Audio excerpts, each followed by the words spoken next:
For those of you who've been following my channel very long, you know I've been tractor shopping here for a spell, and I've been looking at various tractors. And one thing that keeps bringing me back towards the RK is the price. And as you guys know, I recently did a video on the Bad Boy, and some people really think that the RK and the Bad Boy is the same tractor, but I'm going to tell you they are a little bit different. Now, one thing that is nice about the RK25 is they do have the joystick that's integrated into the fenders that are mounted up on the loader. That's, it feels a little more convenient.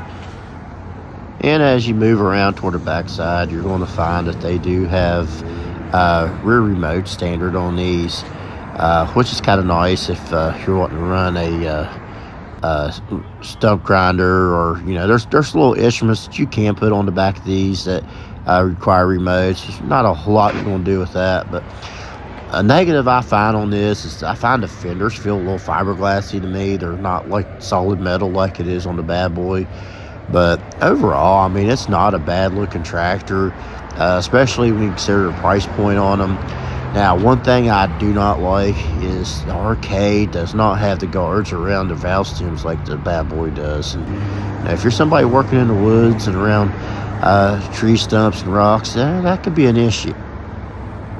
Now, with the RK25, there does seem to be plenty of room for a bigger guy like me as far as the leg room and everything. Everything's easy to get to. It's very comfortable. I will tell you, though, the seat was a lot better on the Bad Boy. A lot better. But everything's easy to get to.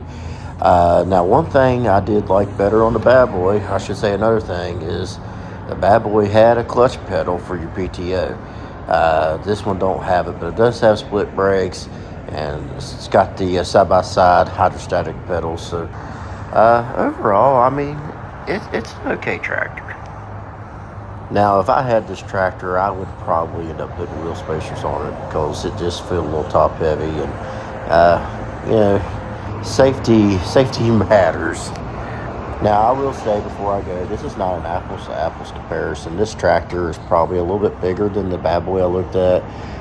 It was probably in between this and the RK24 in size. So, but if Rural King's interested, I would love to do a really full review on this tractor, maybe test drive it a little bit.